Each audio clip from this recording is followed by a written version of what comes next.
Hi, everyone. Welcome to It's Sybil. I am Sybil Wilkes, and I'm here today with a couple of sports loving friends of mine. Everybody knows them as our normal crew, one day a week here on the It's Sybil show. And today we're taking the opportunity to have a look back in 2021 sports. And who better to go to than the sportsman himself? Hello, Chris Paul. Hello, Sybil. I'm excited about today's show. Usually we're talking news and cultural topics, but today it's like we're hanging out at a sports bar together. We're all having a couple beers. You got about 6 or 7 monitors on the wall, and we're watching all the games together. Absolutely, absolutely, and talking sports and a lot of what else. And joining us is the youngin of the group, and also may I add a sports fan, and especially of one particular HBCU, which we will be talking about a little bit later. Hello, Coy Malone. Hey, Sybil. Hey, Chris Paul. How are Is y'all doing is Coy today? old enough to be in the sports bar? I think Yes. surprisingly enough, she's old enough to be in a sports bar and not have to show her ID. Oh, okay. Even though I But get carded all but the if she time. does get carded, can you believe I got carded the other day? I was like, God bless you, son. Um, Speaking of which, this just does this girl's heart good when somebody asks her. I was like, who paid you to do this? All He was right. trying to get your number. Yeah, right, right. Well, he could have gotten it too. I want to talk sports because Chris, you know how much I do love sports, Right. and I love talking with you about it because you are just such a sports aficionado, and I also want to get Coy's perspective on this. So let's talk about a number of different sports. I'd like to start out with the NFL. We're going to check in and check up with what's going on in the world of sports, starting with the National Football League. So let's go back to the beginning of the year. Super Bowl 55, or the LV as they called it, was held in Tampa with the Buccaneers as one of the teams. So they were playing in their home field, their truly home field advantage. And all the attention that was heaped upon 143-year-old Tom Brady, and no, no disgust, no shine given to him more than, all of his, multitudes of fans. But I do want to talk about Tampa Bay's black coordinators who played major roles in defeating the vaunted Chiefs on the game's biggest stage. And so um, I want to know, do you guys think that as much attention was given to the black coordinators, the defensive and offensive coordinators, for all the great things that they did? And do you think they got any attention from the NFL owners? What do you think, Chris? I think they got a lot of credit. I mean, everyone looked at that game, and as great as Tom Brady is, he's already cemented as the GOAT, the best NFL quarterback of all time. And yes, there was so much drama for this Super Bowl because Tom Brady left his relationship in New England. He broke up. It was abusive. It was like when Tina Turner made her big solo album, and it was a hit. I mean, he won a Super Bowl the first year he left New Yeah. England. So that was already a big story. But the actual star of that game was the game plan, offensively and defensively. And that's where your coordinators come in. Right. So you had Byron Leftwich, former player, as the offensive coordinator, and Todd Bowles, who's been to to the show Right. as a coach. He was the special teams coordinator, defensive coordinator, I should say. So they played big parts in this Right. in the win. Yeah. Let's start with the defense. Todd Bowles, he drew up a game plan that they didn't just shut down any quarterback. It shut down Patrick Mahomes. Mahomie Holmes. Mahomes. Yeah. I mean, it made Patrick Mahomes look. I mean, he almost looked incompetent back there. I mean, he was running for his life. I mean, it was amazing. And I mean, Andy Reid, the head coach of the Chiefs, he got outclassed and outcoached in every possible way. Meanwhile, the head coach of Tampa was just—I don't know what he did. He was just standing there chilling because his two black coordinators put together a game plan that brought home the Super Bowl trophy. Yeah, I absolutely agree. I'm wondering, Coy, because this is one of the things that I've been, just harping on for years now, is that when you have black men who are showing their gifts and their strengths, and yet once again, the NFL owners, do you think that they got any love from the NFL owners after this game was over? I think they definitely got love from the NFL owners after the game was over. Personally, I was just glad that we weren't talking about Deflategate anymore. Oh my gosh. Okay. Take the spotlight off of Tom Brady. Every time there's Tom Brady there, no matter what's going on, the focus is always on Tom Brady, win or lose. So for Corey, that's how good those coordinators are. Brady didn't even have to cheat. Right. he didn't even have to cheat. They don't have to pop any balls. They told the guys that were recording and doing all the videotaping and everything. Take the night off. We don't need it. We got these 2 black coordinators here. Put the thumbtacks away. Right. You can play today. Right. So that was just great to see. We're coming into a year where we weren't seeing, or we were coming from a year where we weren't seeing a lot of black officials and even black referees. And then we had a woman that became an NFL referee who's a black woman during this season. And a game in which the entire ref crew the officiating crew was black, right? Yes. So now we have a team whose entire strategy was thought by black men. We've been waiting on this day every Thanksgiving since we've been seeing our uncles and our dads and our cousins argue about what the team should be doing at the game. Yeah. Because we see this every holiday. A black female referee, I felt sorry for her husband at home. I know she's blowing that whistle and throwing that flag all day long. I was a 15-yard penalty not taking the trash out. Right. Use of hands. No. Right. And I think love maybe was too strong a word about the NFL owners loving these successful black coordinators. I think they're smart enough to appreciate what they're doing, but the love is never shown when it's time to hire these my guys. point. Right. That's my point. When it's time to hire. Because I got to tell you, even though I don't watch the games the way I used to, peace to Colin Kaepernick. But I do know that I am still, my hometown team, the Chicago Bears, are one of the worst in the league. And all the conversation every week is about getting rid of the general manager and getting rid of the head coach, Matt Nagy, and some kid from New Orleans. So we don't even speak his name because he's just ruined this team for years. So will we see the names of great coordinators like these guys, like Byron Leftwich, like Todd Bowles in Not the in Chicago. conversation? Not in Chicago. It's too damn cold. Byron Leftwich like, shoot. So we got other stuff to worry about. I'm in Tampa for a reason. Right. Potholes. Not football. Okay.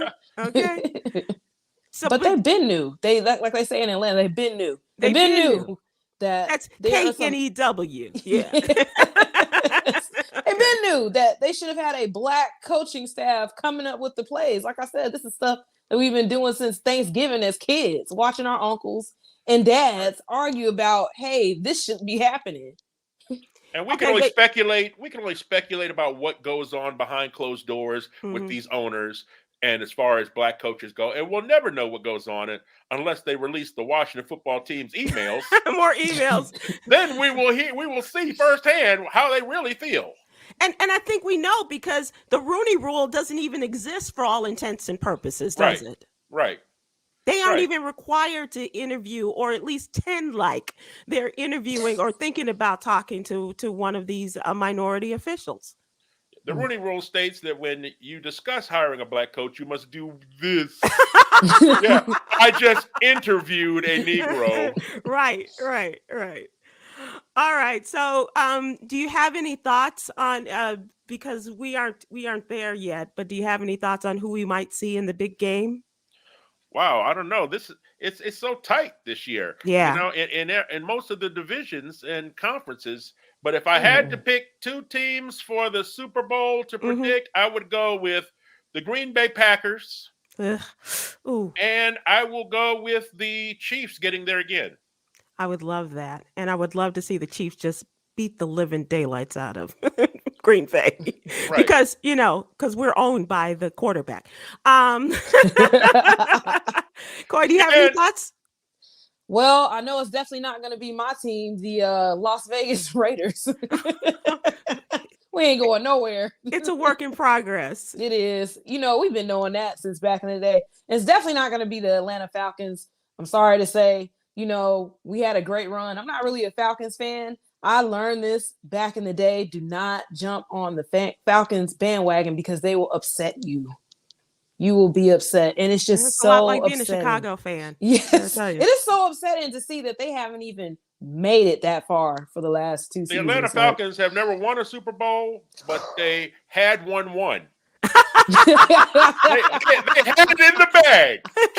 They did. They had it in the bag. And they let it go. I don't know what it is. I think maybe they went to Magic City the night before and had too many. No, they went it during halftime. Right. That's so Atlanta, right? Right. They scooted out at halftime and then came back and said, well, let's win this. Well, maybe not. All right, so we're talking about football. Let's move to something that is near and dear to Coy's heart. Let's talk HBCU football. And congrats. I know you don't want to hear this, Coy, but we do have to give congratulations to South Carolina State in their decisive win over your Jackson State Tigers in the Celebration Bowl. But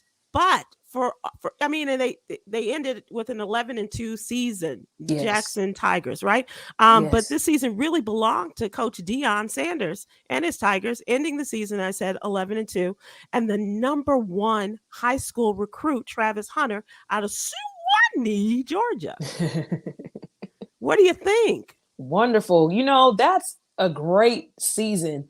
I don't care because at least Jackson State is the SWAC champion. So they're the champion of their own division, conference, yeah, which is great. I can recall a time when I went to Jackson State and we weren't winning anything. They used to have this tradition where when the football team would win a game, one of the football players would throw a ball up, and when it hit the ground, all the players would fall down with it.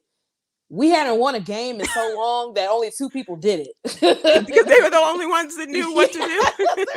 And they looked like idiots. Yes. Everyone else was like, what the hell? Yeah, so they would just come to the games for the band, which is understandably well, so. Yeah. Because it's very entertaining in HBCU schools, any school. Yeah. But to see someone as seasoned and professional as Deion Sanders come into an HBCU, not only bringing in a lot of attention, but also bringing in a lot of vital resources to the football program, it changed so many things around for that school, and it gave a lot of kids great opportunities, and it's also given them the opportunity to be recruited by NFL recruiters, whereas before, people had to transfer to other schools, to predominantly white institutions, just to have a chance to play for professional football. Now all eyes are on Jackson State, and everybody's like, well, how long is Deion Sanders going to stay here? And he's saying he's not going anywhere. So congrats to the Tigers. Did Coach Sanders tell you that he's staying? You don't have to tell me. I'm going to go down there and make sure. Oh, okay. You're going to keep him there in place. 7-hour drive. I can make it, guys. Chris, how big is it that they get the number 1 high school recruit? Not from Southeast, not from Texas, not from the number 1 recruit as their player. Well, it's been talked about for years that what if these highly rated Black athletes in football and basketball were going to Black universities, right? But now you think of the young people in high school over the past couple of years, they're part of Black Lives Matter. That's what they grew up on. They grew up on a resurgence in activism amongst our youth, and that also includes the athletes. Right. So all it took was someone like Deion Sanders to make a Black college high profile. He's on television all the time. Yeah. His games are televised all the time, and he was able to deliver, because that's what these Nick Sabans of Alabama and all these Dabo Swinney, they're big time, and they're stars in their own right. Right. All we needed was a superstar to be able to recruit, and that's Deion Sanders. He is like Moses leading all of these Black athletes across the desert, and he will deliver them. But we also need the other schools to benefit too. We need some Right. of these athletes, because it can't just be Dion putting together an all-star team Right. of black athletes. We need the entire conference to be strong. And then next, we'll be the ones on 1 o'clock on ABC and on Right. Fox. We'll be playing the big boys. Yeah. But it all has to start somewhere, and Dion has delivered, and he got some Aflac commercials. So that's big too. In a wheelchair. Yes. But can you imagine your son being the number one or being highly recruited, and you come into the house and Dion sitting in your living room saying, "We really want your son to come to our school." Man. That's that kind of cachet you're not going to get a lot of places. But I do think that a lot of high profile athletes, I want to say at Tennessee State, their coach is Eddie, I can't remember, used to play for the Titans. Eddie George. Eddie George, yeah. He is, the head coach at Tennessee State. I think other high profile black athletes are going to come back like Doug Williams did. And now certainly with Dion leading this pack of generation of black coaches at HBCUs, I think it's going to go a very long way. And Coy is not going to let him leave. No, by the way. I'm not. I swear by Walter Payton. Okay. He ain't going don't play with number 34. Please. Okay. Please. That's don't. another Jackson State great. I'm just saying. I know. Black schools in general, HBCUs produce a lot of star athletes. And we're not just talking about in football. We've had a number of SWAC championships, including in track and field. I believe we've had it in volleyball, in tennis, in baseball. There are so many different quality athletes that are produced by HBCUs. And it's just a shame that we don't get the attention that PWIs get. Yeah. But if you think about this past year's Summer Olympics and especially in track and field, you've got so many HBCU alums and their coaches who were there representing our country and doing very well, by the way, as they always do. But they always make a name for themselves and put the spotlight on HBCUs, and rightly so. They really do. But they also have to build up their alumni and booster contributions, because at some point, with all his success, you're going to have to show Dion the money. I mean, Dion keeps winning like this, and he keeps bringing top talent. Is he going to get a contract like your Nick Sabans, your Alabama coaches and Clemson coaches? I mean, because he'll be deserving of it. Absolutely. But that money has to be there, because their alumni and boosters at Alabama are constantly pumping money into that program. Yeah. Right. And you know what? I think about Albert Joyner, Tom Joyner's big brother, who was in Jackson State. He was Mr. McDonald's of Jackson, Mississippi. And he was the biggest supporter, if I'm not mistaken, of Jackson State. And I hope that others have stepped up in Al's memory to support and to be the boosters and major business supporters of that school. Because you're absolutely right. It's one thing to hire him, but it's another thing to be able to keep that caliber of talent as he has evidenced himself just in this short period of time. Because if you don't think you have to pay Dion, you need to go on YouTube and look at his first rap video. Okay. It's called "Must Be the Money." And that, that's prime. That's prime time. That's prime. Yeah, Whataburger is going to have to step it up. Plenty of locations in Jackson. Let's go. Right. And look at his son. Just his freshman year, and already being targeted by Tom Brady, and as one of his, representing his product. And so I think that that just indicates what he's doing, not only for his family but for that team. I'm finna go back to school. I know they're having a great time now. And you know what? You'd probably have to get in line, because I bet you there are a lot of Jackson State alums going, I want to go back and do that. And speaking of which, let's talk about somebody who did go back to school, or who did go to school to an HBCU. And let's talk about that in just a second. All right. So let's talk about J.R. Smith. J.R. Smith is the former world champion basketball player, and he decided upon retirement to attend North Carolina A&T and joined the golf team at age 36. Wow. So, Chris, you're right in there with him at that age, 36. Can you imagine at your tender age of 36, where you are now, going back to school and playing a playing on a college sport team? Hell no, my back hurts. I can't even swing a broom in the kitchen. And that's what your wife has been telling us too. You gotta step up your game there, player.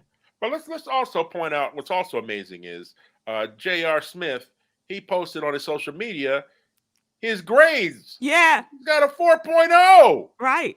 And this is somebody. I mean, he got an image in the NBA. People kept associating him with Hennessy all the time, right? Because they said sometimes he would have little brain farts and whatnot. Like most famously, when he dribbled the ball out.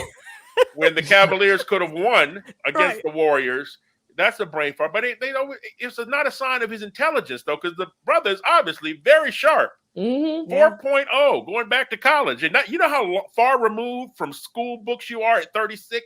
Half his life. Right.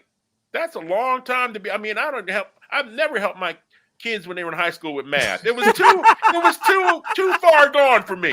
It was too far gone. So, but J.R. Smith is incredible. I think it is incredible, and I commend him, and I love him for putting a face on HBCU sports, especially in the area of golf. Because you never think of golf. You don't think of golf. But I will say that Jackson State had a wonderful golf program, and I think they probably still have it, Coy, but it was under the tutelage of Eddie Payton, Walter's brother. And he was a big standout and a great coach for that team. And now J.R. Smith has taken the attention and put it on North Carolina, but definitely bringing all of major sports attention, the sports network's attention, to golf and to the sports of HBCUs. That's wonderful. Great. It's like we're investing into ourselves. This is something that we've been talking about for so long. We need to start looking at what we have within our communities and start bringing that attention back to us, bring the money back to us. And now that we have these people with notoriety that have solidified sports careers coming back to HBCUs, I feel like that's helping to boost HBCUs even more. And like Chris said, this is going to be a turning point for a lot of young people, and I think because of our social justice movement, Coy, that are bringing a lot of attention to the schools where a lot of our parents and grandparents' education started at an HBCU. I know certainly my grandfather didn't start at an HBCU, but was a president of one, and so you think about it, and no disrespect, but Lincoln University, the real Lincoln in Jefferson City, Missouri. But, you just got to think about, bringing these kids, for whatever it is, if it's a sporting program, if it's a, athletic program, if it's about their science program, whatever it is, we've got to continue to put the face of our HBCUs at the top and encouraging our kids to go there, because, not for nothing, I went to a PWI and I miss that, that a lot of people like Tom Joyner and countless others and you, Coy, and the experience of going and being a part of that. Well, you just missed a lot of Q dogs trying to holler at you on the yard. Well, believe it or not, we would get that at Northwestern too. It wasn't the same. A lot of line stepping and stuff, yeah. But it was fun. And that's a part of the experience. Mm-hmm. Go ahead. I was just going to say, just sidebar, what if J.R. Smith goes on to win multiple PGA tours? Probably, I think that would be awesome. I think that to be a multi-sport champion. I mean, who do we have that did that? Dion, Bo Jackson. You can name maybe a couple of others, but who successfully played, because you can't say that about Michael. God love him. But Jordan, he wanted to do baseball in his father's honor, and good on him. I don't know if J.R. Smith will win a PGA event, but he's definitely going to be the favorite at the Hennessy Open. I'm sorry, JR. You had to. You got to make him the face of it, Chris. Right. and the 19th hole and everything. Don't laugh when you see a Hennessy VSOP tent. Okay. It would be a huge event. It would definitely be a huge event, and every black golfer on the planet will be there. I'll drink to that. You Yeah. got it. You're absolutely right. And speaking of golf, we've got to give a tip of the old putter to Tiger Woods. He's back after a horrific car accident this year, major rehab, and one in which he revealed that he was very close to losing one of his legs in the process. He returned to competition recently, and this was the best part of the story, I think. He went back on the course with his 12-year-old son, Charlie. Who has got so much swagger, it's ridiculous. Oh my God. Does he have it in spades, man? I mean, he is definitely raised to believe that he's a future champion. The Yeah. way he carries himself and the way he plays. Yeah. It was incredible. It was a lot of fun watching him. It was. And Coy, they came in second place behind John Daly and his son at the PNC Championship. Wow. It's like Tiger and his dad all over again. He's paying it forward.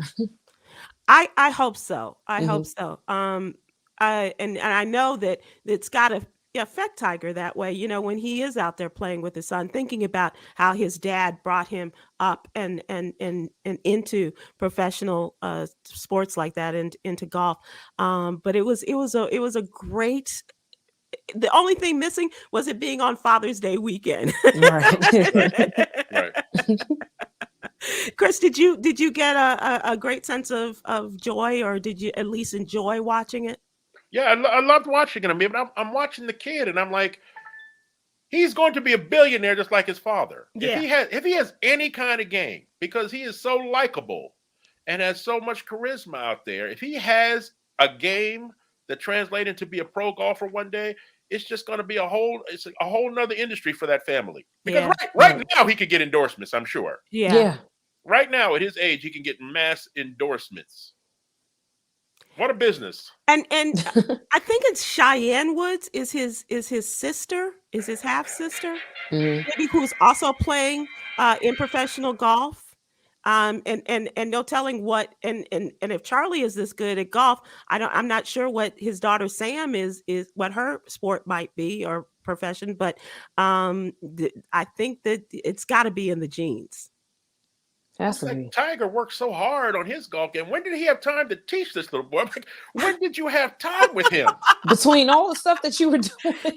and there might have been stuff besides practicing. Because usually the people who are the greatest in their sport, the all-time greats in their sport, the sacrifice is family. Right. You know, it's not to like Michael Jordan. I'm sure he's doing good with any of his younger children, but the older ones, they pretty much, you raise yourself. Yeah. I'm Michael Jordan. Yeah. You know, I'm Michael Jordan. And I can't take you to the park. And the mom. I'm Michael Jordan.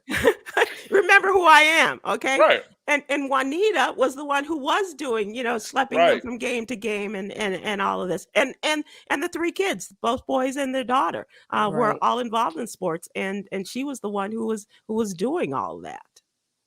It's really it's interesting. But you're right.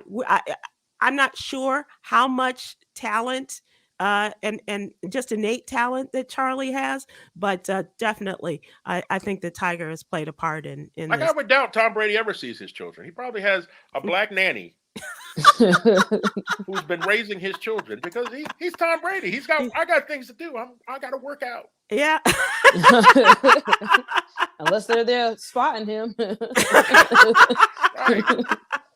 And eating a ridiculous diet, and that's how they the sacrifice of being the greatest. Yeah. There are sacrifices, and unfortunately, they are familial sacrifices that have to be made. You're absolutely right. Chris, before we go any further, I got to ask you, what the world is going on in professional boxing?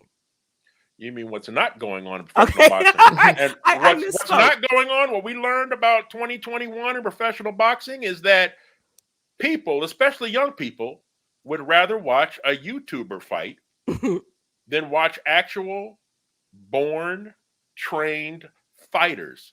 Imagine, you know how we grew up. I mean, the fight game was big. I mean, of course, we got to watch Ali, we got to watch Sugar Ray Leonard, we got to watch Marvin Hagler, Tommy Hearns. Those fighters don't exist anymore. And what professional boxing has not figured out, unlike Floyd Mayweather knew how to market himself. Mm-hmm. He didn't care if you hate him, he doesn't care because you're paying for his fights to see him get knocked out. Right. You know, that's why he fought Conor McGregor and allowed McGregor to act like a racist. Not saying he's not. I don't know him that well. But they were he able sure acted like one. Right, because he knew it would sell tickets. Right. Black people were buying pay-per-view hoping to see Floyd knock out Conor McGregor. You know, but the rest of the boxing world, they don't figure that out. Whereas the YouTuber understands young people, they care about the internet. They're very visual. I put on a show for them. Who's on my fight card? I'm going to have basketball players fighting football players. I mean, that's ridiculous, right? We're going to settle which one's better after the pay-per-view numbers show that's what people want to see. You've got to give young people a show. They need to be entertained. It's not just about the actual fight. They need entertainment. Coy, are you being entertained? No. Okay, you may be an old soul in a young body. I might be, because I did kind of catch the tail end of professional boxing when there were people fighting, like, you know, Evander Holyfield was still fighting, Mike Tyson was still fighting. Definitely caught a few different matches with Money Mayweather, as we like to call him. I like seeing seasoned and professional boxers fight. I think it's more of like a popularity contest and more of like a superlative when you have these well-known figures going out to fight. One of the other people that I think this generation kind of holds on to that is a professional boxer, but he does have a lot of popularity behind his name would be what's his name, Gervonta Davis. Okay, so he would be one of the few people that people kind of keep up with, and McGregor because of his antics. But other than that, it's just about seeing, well, I like this person on YouTube and I like this person in sports, but if we put them together in an arena, what's the best way to see who's gonna win? Yeah. Why don't they fight? I blame Celebrity Deathmatch from MTV. Great show. Yeah. They've been doing this for a while. Jake Paul is so sharp. He knows his fights are bogus. So what did he do? I'm gonna let Snoop Dogg announce the fight. Come on, and Snoop Dogg. And next time, bring on Ben Affleck. And it was hilarious. Snoop was hilarious. He is hilarious, and that's what they need. They need to hype up and make it, you know, the extreme in entertainment and in sports and everything else. I mean, Jake Paul knocked some brother out last weekend. Is it Tyron Woodley? I think his name is Whitley. He knocked him out 2 minutes after the fight ended.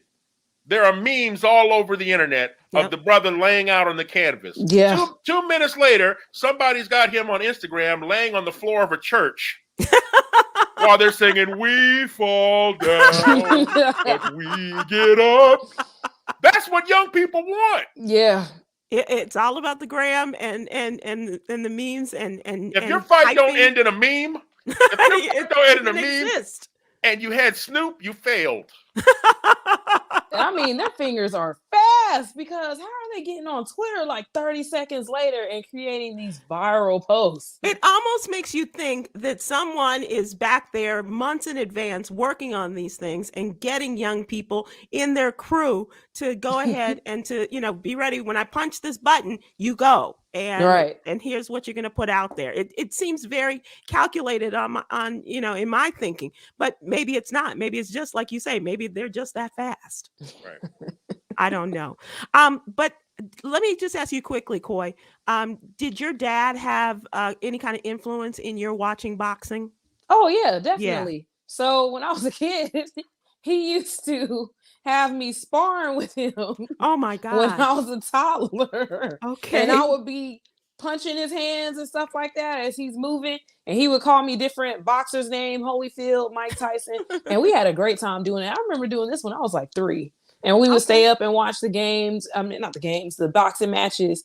And I remember a couple of times where I begged him, like, please, can we get pay-per-view so I can watch Holyfield? And I distinctly remember us watching the Holyfield fight when Mike Tyson bit his ear. Oh, wow. That's a real fine father-daughter moment there. Yeah. Coy, let me tell you, as a father, When a father is teaching his little baby girl how to spar and hit hands, it's not for love of boxing. He's teaching you to knock some brother out one day. Oh, and it worked. he's teaching you how to knock dudes out if necessary. That's what he wants. It definitely worked. Next up, we're going to talk about the NBA. All right, ladies and gentlemen, lady and gentlemen, the NBA regular season began just about a year ago in 2020, just 71 days after the 2020 NBA Finals ended, won by your slavery. Won by 70 days off. That's it. Yeah, that's all you had after the championship in the bubble. Right. Okay, so similar to the regular season, the playoffs marred by a number of star players missing games, of course, due to injuries, but also a lot of COVID activity, right? Those included James Harden, Kyrie Irving, Kawhi Leonard, Anthony Davis, the Greek Freak, Giannis, Trae Young, Chris Paul. Kyrie's a different matter altogether. Yeah. He missed games because he refuses to be vaccinated. Right. So that was just this last lead up to the championship. Right. Okay, but you're right about Kyrie. So let's talk about the championship that was won, and it was a great series. I really love the fact that Milwaukee won this season.